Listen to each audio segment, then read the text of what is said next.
Églantine Émeillé a le cœur brisé. Si est à l'âge de 17 ans que son fils Samy, polyhandicapé et souffrant d'un trouble du spectre autistique, a rendu son dernier souffle ce lundi 20 février, à minuit. L'animatrice a annoncé la nouvelle sur son compte Instagram, en rendant un hommage bouleversant à son Samy Chou qui s'est envolé après 13 jours de lutte. Fin octobre 2022, l'ancien mannequin était invité sur cet avou et avait tenu à témoigner en tant que maman, à la suite du meurtre d'un garçon autiste de 11 ans à Marseille, 2 jours plus tôt. La mère de ce dernier avait alors reconnu l'avoir poignardé. La présentatrice de 49 ans était revenue sur la difficulté d'élever seul un enfant autiste, tout en précisant que ça dépendait évidemment de la forme d'autisme de l'enfant et de son niveau de sévérité.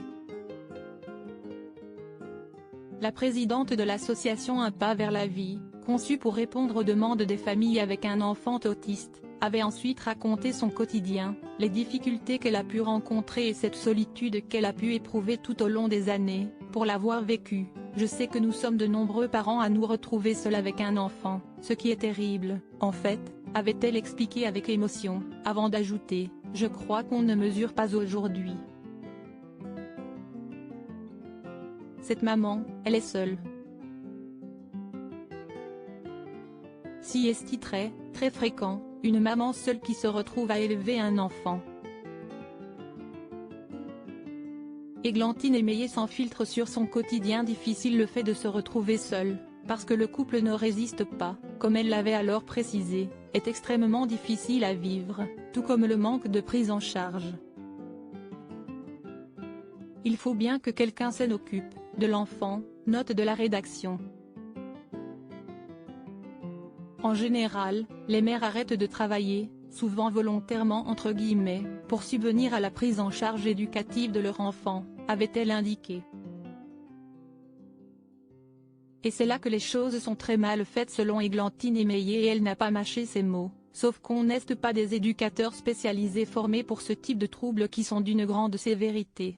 Elle avait déjà raconté comment son quotidien avait été difficile et douloureux, parfois même violent avec son fils Samy, aujourd'hui dans une structure spécialisée.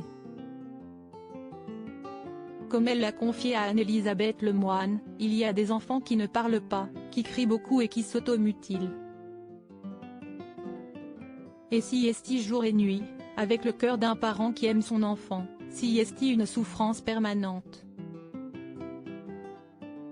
Une souffrance de vivre cette situation au quotidien, mais aussi de voir son enfant souffrir de la sorte. Article écrit en collaboration avec 6 médias Crédit Photo, Cyril Moreau.